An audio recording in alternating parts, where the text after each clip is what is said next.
कालभैरवाष्टकम् देवराजसेव्यमानपावनाङ्घ्रिपङ्कजं व्यालयज्ञसूत्रमिन्दुशेखरं कृपाकरं नारदादियोगिवृन्दवन्दितं दिगम्बरं काशिकापुराधिनाथ कालभैरवं भजे।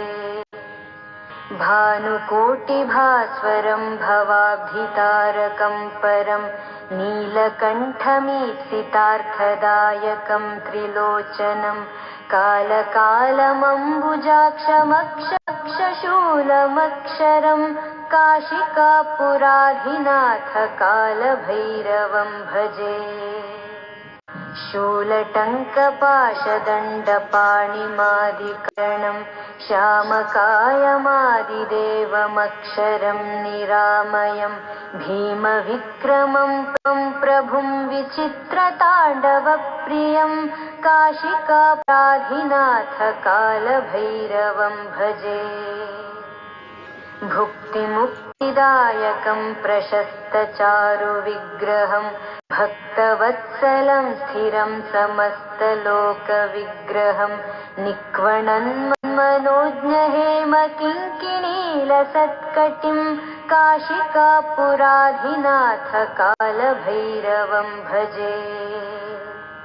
धर्मसेतुपालकं त्वधर्ममार्गनाशकं कर्मपाशमोचकं सुशर्मदायकं विभुं स्वर्णवर्णकेशपाशभिताङ्गनिर्मलं काशिकापुराधिनाथ कालभैरवं भजे।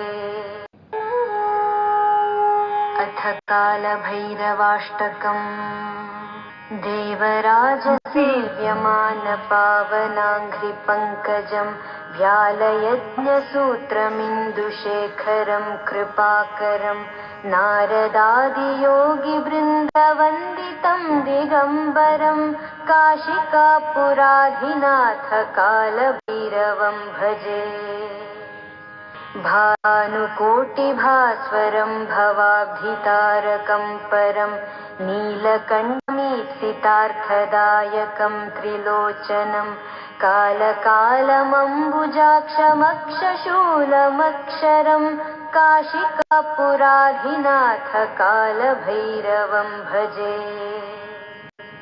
शूलटङ्कपाशदण्डपाणिमादिकारणं श्यामायमादिदेवमक्षरं निरामयं भीमविक्रमं प्रभुं विचित्रताण्डवप्रियं काशिकापुराधिनाथ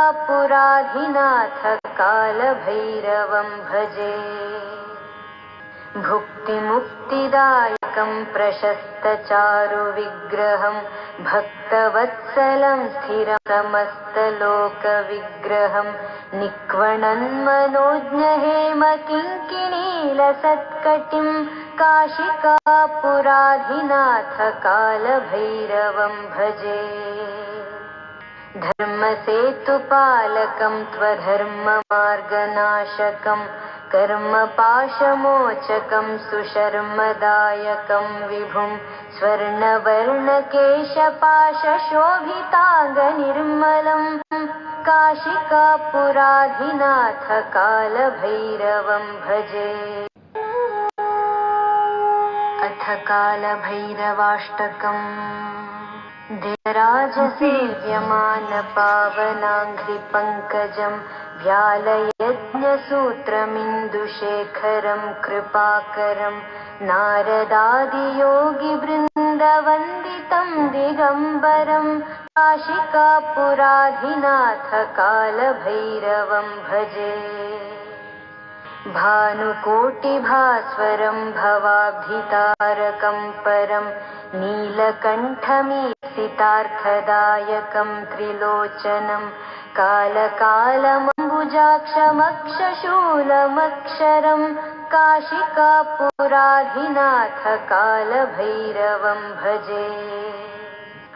शूलटङ्कपाशदण्डपाणिमादिकारणं श्यामकायमादिदेवमक्षरं निरामयं भीमविक्रमं प्रभुं विचित्रताण्डवप्रियं काशिकापुराधिनाथ कालभैरवं भजे।